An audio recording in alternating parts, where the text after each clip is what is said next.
हर हर महादेव दोस्तों, माफ़ कीजिएगा कुछ दिन से मैं वीडियो अपलोड नहीं कर पा रही क्योंकि मेरी तबीयत ठीक नहीं थी मौसम ख़राब होने की वजह से।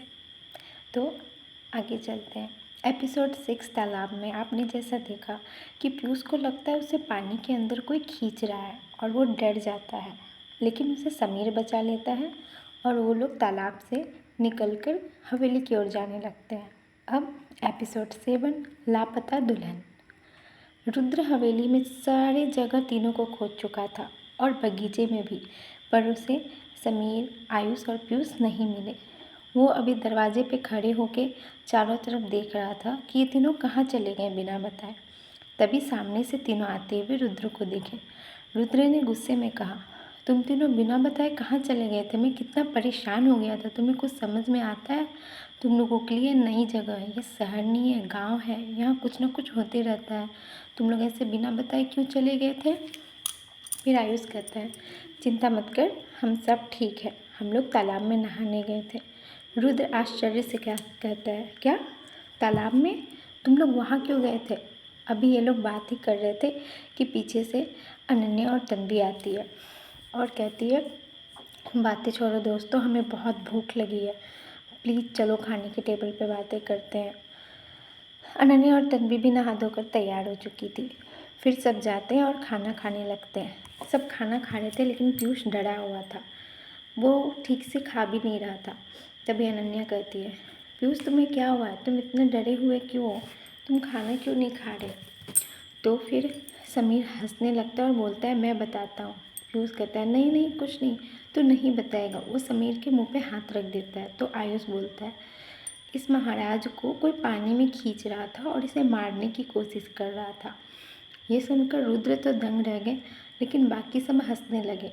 फिर रुद्र ने कहा, आज के बाद तुम लोग जब तक यहाँ हो कोई भी बिना बताए कहीं नहीं जाएगा।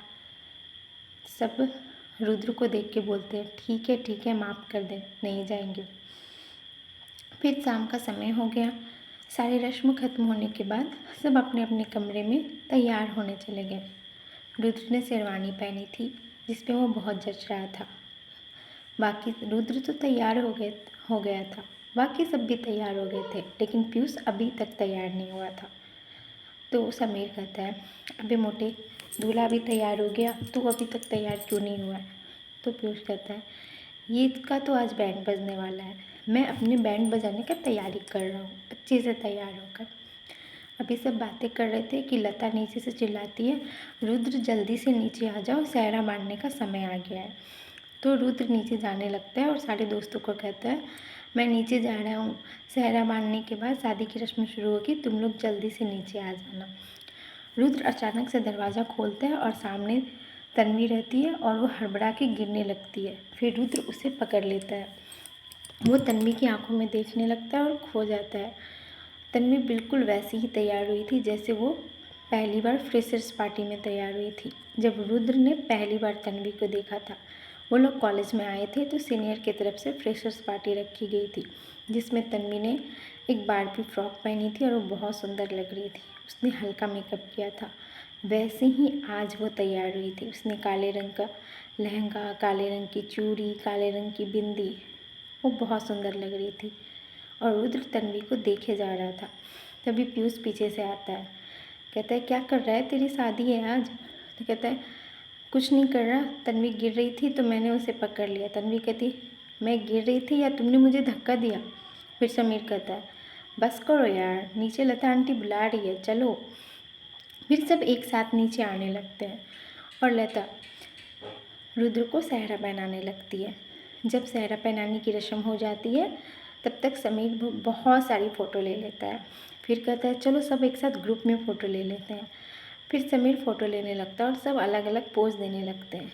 फिर एक फ़ोटो में तन्वी रुद्र के बगल में आ जाती है और वो जैसे ही हटने वाली थी, समीर कहता है, कहाँ जा रही है तू? तेरी वजह से फ़ोटो ख़राब हो जाएगी, चुपचाप वहीं खड़े रहो। और फिर सब एक साथ फ़ोटो ले लेते हैं। फिर आयशा कहती है, बेटा अगर हम लोग ऐसे ही फ़ोटो लेते रहें तो हो गई शादी। फिर जी आंटी, अब हो गया बस। फिर रुद्र को मंडप पे ले जाके बैठाया जाता है। अभी कुछ मंत्र पढ़ने के बाद पंडित जी कहते हैं दुल्हन को बुलाने। फिर लता आयशा को इशारा करती है और आयशा अपनी जेठानी का इशारा पाते ही दुल्हन को लाने चली जाती है। दुल्हन को लेकर आती है आयशा। दुल्हन ने बहुत बड़ा घूंघट लेकर रखा था। सब उसके चेहरे देखने के लिए बेताब हो रहे थे, लेकिन वो घूंघट में थी और वो घूंघट में भी सुंदर लग रही थी, क्योंकि वो तो दुल्हन थी और दुल्हन तो कैसी भी हो सुंदर ही लगती है। फिर उसे रुद्र के बगल में बैठा दिया गया और पंडित जी मंत्र शुरू करने लगे। जैसे ही रुद्र के बगल में उसे बैठाया गया, पीयूष हंसते हुए कहता है, देख देख तन्वी, तेरी सौतन आ गई। फिर तन्वी कहती है, चुप कर मोटे, वरना पेट में मारूंगी बहुत ज़ोर से। समीर सबकी फ़ोटो लेने में बिजी था। फिर आयुष की नज़र तन्वी पर जाती है और वो कहता है, ये क्या पहन लिया तन्वी तुमने? तन्वी ने कहा, क्या हुआ, मेरे कपड़े में क्या खराबी है? फिर आयुष कहता है, कपड़े में कोई खराबी नहीं है तन्वी, इसके रंग में खराबी है। कहते हैं कोई भी शुभ मुहूर्त में काला रंग नहीं पहना जाता है। शुभ मुहूर्त में अच्छे रंग पहने जाते हैं। काला रंग बुराई और अंधेरा का बहुत बड़ा संकेत होता है। तुम्हें आज के दिन काला रंग नहीं पहनना चाहिए था, ये तुमने अच्छा नहीं किया। तो तन्वी मजाक में कहती, तू तो ऐसे बोल रहा है जैसे मैंने काला रंग पहना है और मेरी वजह से रुद्र की शादी खराब हो जाएगी और उसकी दुल्हन उसे छोड़कर भाग जाएगी। अगर ऐसा होता तो अभी तक सब कुछ खराब हो चुका होता, अभी से सब कुछ ठीक है। मैंने काला रंग पहना है फिर भी शादी हो रही है। तन्वी इतना कहती ही है कि लाइट बंद चालू होने लगता है और फिर कुछ देर के बंद चालू होने के बाद अचानक से बंद हो जाता है। फिर संतोष रामू काका को चिल्लाता है और उनके साथ लाइट चेक करने चले जाता है। 2-3 मिनट के बाद लाइट आ जाती है और सब शॉक्ड रह जाते हैं, क्योंकि मंडप पे दुल्हन नहीं थी, दुल्हन गायब थी। फिर सब आंगन, बगीचे, घर, छत हर जगह ढूंढते हैं, लेकिन दुल्हा कहीं नहीं मिलती। 20 मिनट तक ढूंढने के बाद भी दुल्हन कहीं नहीं मिलती। सब एक दूसरे से चिल्ला कर जगह जगह से पूछते थे, मिली क्या। मेहमान भी इधर उधर ढूंढ रहे थे, लेकिन दुल्हन किसी को कहीं नहीं मिली। सब परेशान हो गए और इतने में रुद्र की माँ बेहोश हो गई। रुद्र डर गया और वो उठा के उसे कमरे में ले गया। उन लोगों ने उन्हें होश में लाने की कोशिश की, पर रुद्र की माँ होश में नहीं आई। फिर संतोष ने डॉक्टर को कॉल किया। थोड़ी ही देर में डॉक्टर आ गई। फिर संतोष नीचे जाके हाथ जोड़ के सभी से विनती करता है कि देखिए, जो भी हुआ अच्छा नहीं हुआ, लेकिन आप लोग सुबह से यहाँ आए हुए हैं, आप हमारे मेहमान हैं, तो आप सब खाना खाकर ही जाइएगा। यह बोलकर संतोष अंदर चले जाता है और आयशा सर पे हाथ रखते हुए कहती है, ये क्या हो गया, हमारी पहली बार इतनी बदनामी हुई है। हम लोग इतने बड़े लोग हैं और हमारी इतनी बड़ी बदनामी। अगर उस लड़की को शादी नहीं करनी थी तो वो सीधा सीधा मना कर सकती थी, ऐसे मंडप छोड़कर भागने की क्या ज़रूरत थी। फिर संतोष गुस्सा होकर कहता है, ऐसा चुप करो, देखो दीदी की तबीयत खराब है, तुम फालतू बातें मत करो। फिर डॉक्टर लता को देखती है और जैसे ही सीढ़ियों से नीचे आती है, रुद्र दौड़ कर जाता है और कहता है, क्या हुआ है मेरी माँ को डॉक्टर? तो डॉक्टर कहती है, कुछ खास नहीं हुआ है, थकान और शॉक की वजह से बेहोश हुई है, बस 2-3 घंटे में होश में आ जाएगी, तब तक आप लोग वहाँ ना जाए और उन्हें आराम करने दें। रुद्र ने कहा, थैंक यू डॉक्टर। आयुष बड़े गौर से डॉक्टर को देख रहा था। फिर डॉक्टर वहाँ से चले जाती है। सब एक साथ हॉल में बैठे थे सिवाय रुद्र के, क्योंकि वो अपनी माँ के कमरे में माँ के पास ही बैठा हुआ था। फिर मेघना पेट पे हाथ रख के बैठी हुई थी, तो तन्वी कहती है, क्या हुआ मेघना, तुम्हारा पेट दर्द कर रहा है क्या? तो मेघना कहती है, नहीं दीदी कुछ नहीं हुआ।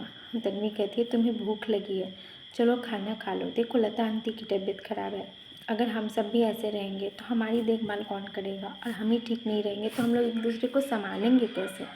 तन्वी की बात सुनकर सब खाना खाने चले जाते हैं। सब खाना खा रहे थे, बस रुद्र नहीं था। अनन्या पूछती है कि रुद्र नहीं आएगा क्या? आयशा कहती है, नहीं, वो बचपन से ही ऐसा है, जब से उसके पापा गुजरे हैं उसे डर लगा रहता है, वो अपनी माँ को छोड़ के कहीं नहीं जाता जल्दी। वो जॉब पे भी जाता है, जब बेंगलोर में रहता है तो वहाँ से रोज़ फ़ोन करता है। उसे अपने माँ के बिना बिल्कुल अच्छा नहीं लगता है। वो खाना नहीं खाएगा जब तक भाभी होश में नहीं आएगी। तभी सबका खाना हो जाता है और सब अपने अपने कमरे में चले जाते हैं। रात काफ़ी हो चुकी थी। फिर अनन्या सोने वाली थी और तन्वी अनन्या को जगाती है और उसे किचन में ले जाती है और थाली में खाना निकालती है और कहती है जा रुद्र को दिया। अनन्या कहती है तो पागल है क्या, वो नहीं खाने वाला मेरे से। फिर तन्वी कहती है उसे खाना, जली हुई रोटी और जले हुए दिल हमेशा जले हुए नहीं होते हैं। अनन्या मुंह बना के कहती है ये क्या कह रही है। तन्वी कहती है ज़्यादा सवाल मत कर, मैंने जो कहा जाके ये कह देना, वो खाना खा लेगा। फिर अनन्या कमरे में थाल लेके जाती है और रुद्र को खाने बोलती है। रुद्र कहता है मैं अभी नहीं खाऊंगा। तो अनन्या कहती है जले हुई रोटी और जले हुए दिल हमेशा जले हुए नहीं होते हैं।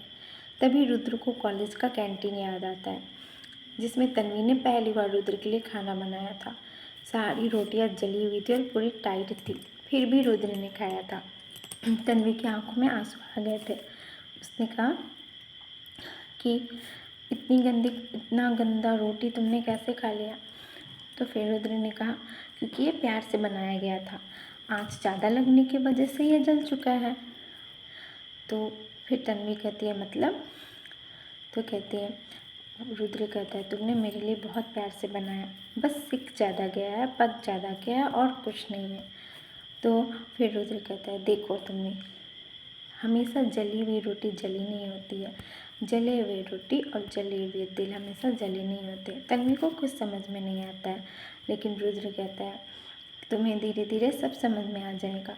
पहली बात जली हुई रोटी तो समझ में आ जाती है, लेकिन तन्वी को जले हुए दिल का एहसास अब हो रहा है, क्योंकि अब उसे रुद्र की बात समझ में आ रही थी कि उसने ऐसा क्यों कहा था।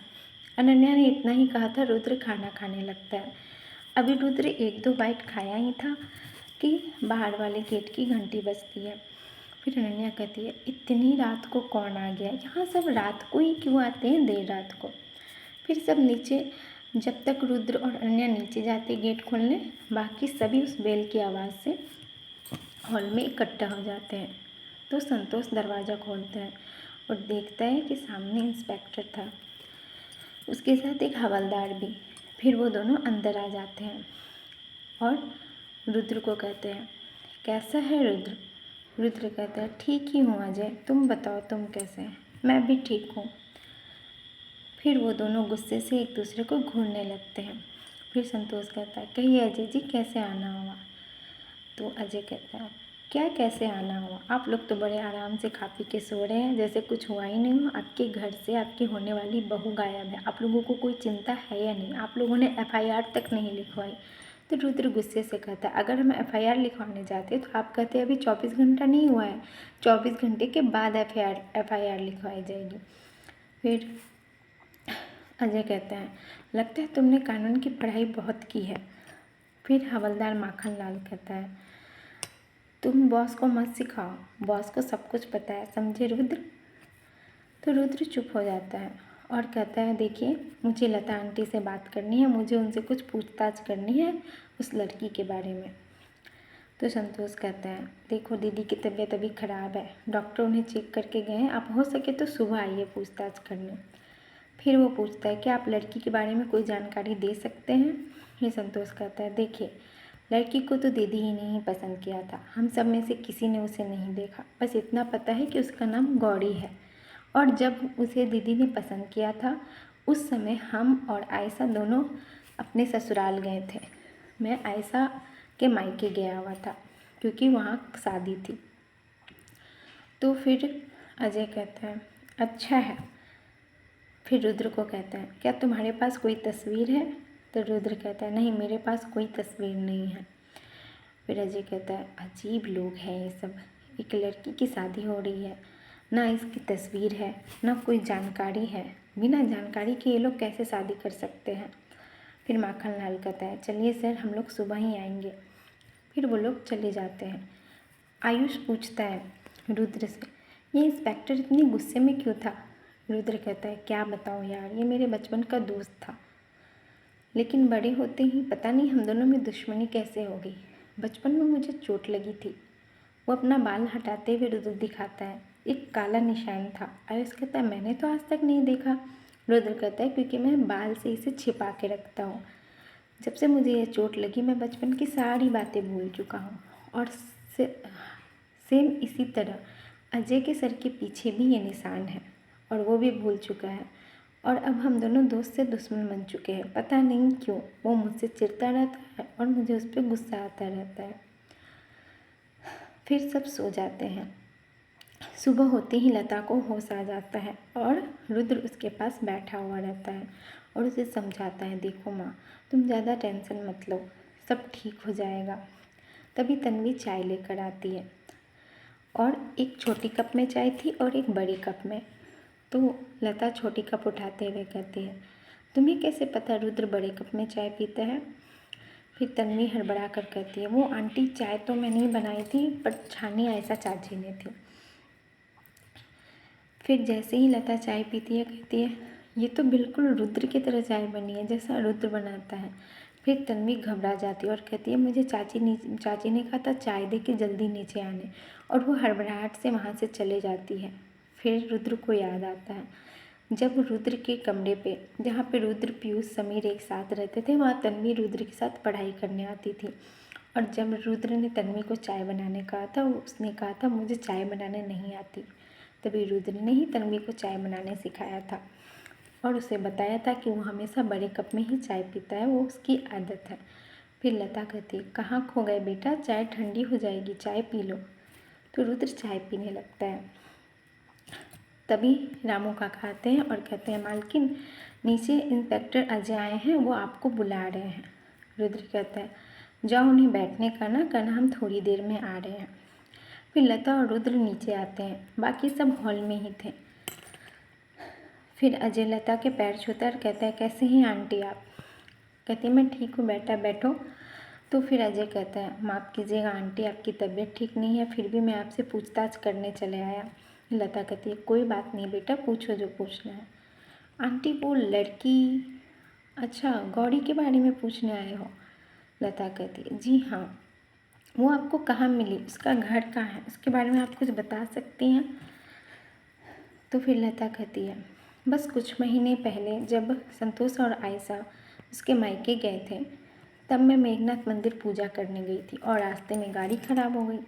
गर्मी ज़्यादा होने के कारण मैं गाड़ी से बाहर निकल गई और मुझे प्यास लगी। पानी ढूंढते ढूंढते पता नहीं कब मुझे चक्कर आ गया और मैं रोड पे गिर चुकी थी। रामू काका तो मैकेनिक ढूंढने गए थे, उन्हें तो पता भी नहीं होगा मैं कुछ दूर चली गई थी और गिर गई थी। जब मुझे होश आया तो मैं एक झोपड़ी में थी। तो फिर मैंने देखा एक सुंदर सी लड़की आई और उसने कहा, आंटी आप ठीक तो हैं? मैंने कहा, मैं यहाँ कैसे आई? तो उस लड़की ने बताया, आप रोड पे बेहोश गिरी हुई थी तो मैंने उठा के यहाँ पे ले आया। फिर मैंने पूछा, बेटा तुम्हारा नाम क्या है? तो उसने अपना नाम गौरी बताया। फिर लता ने उससे पूछा कि तुम्हारे घर पे और कौन कौन है, कोई नहीं दिख रहा। फिर गौरी ने बताया, आंटी मेरे पापा कुछ दिन पहले ही गुजर गए, मैं अकेले रहती हूँ। फिर लता ने कहा, तो तुम्हारा गुजारा कैसे होता है? फिर गौरी बताती है, मेरे पापा गुड़िया बनाते थे, मैं भी वही गुड़िया बना के बेचती हूँ और अपना गुजारा करती हूँ। उसने एक गुड़िया दिखाते हुए कहा। फिर लता कहती है, गुड़िया तो बहुत सुंदर है। फिर लता कुछ पैसे निकाल के देती है, लेकिन गौरी नहीं लेती है। कहती है, नहीं आंटी, मैं इज्जत से कमाती हूँ, मैं किसी का एहसान नहीं रखती हूँ। फिर लता उसके हाथ से वो गुड़िया ले लेती है और उसे ये पैसे दे देती है। कहती है, मैं इस गुड़िया के बदले तुम्हें पैसे दे रही हूँ। फिर गौरी खुशी खुशी पैसा रख लेती है और कहती है, चलिए मैं आपको गाड़ी तक छोड़ देती हूँ। गौरी मुझे गाड़ी तक छोड़ दी थी और फिर मैं जब भी मंदिर जाती, वो कभी ना कभी किसी न किसी दिन मुझे मिल जाती। मैं उसकी झोपड़ी पे चले जाती उससे मिलने। वो खाना भी अच्छा बनाती थी। मैं उससे घुल मिल गई थी और मुझे वो बहुत पसंद आने लगी। जब भी वो गुड़िया देखती मुझे गौरी की याद आती, मैं गौरी से मिलने चले जाती। फिर मैंने सोचा, अनाथ है बच्ची और इतनी अच्छी है, दिखने में भी सुंदर है, खाना भी बना लेती है, व्यवहारिक है, तो क्यों ना मैं अपनी रुद्र की शादी इससे करवा दूँ। इसलिए मैंने उससे कहा कि देखो सारा खर्चा मैं करूँगी, तुम्हें कुछ नहीं करना है। पहले तो वो नहीं मानी, फिर मैंने बहुत जिद किया और समझाया, तब वो शादी के लिए मान गई। फिर पता नहीं क्यों वो शादी के दिन भाग गई बेटा, मुझे कुछ समझ में नहीं आ रहा। वो तो बहुत खुश थी इस शादी से।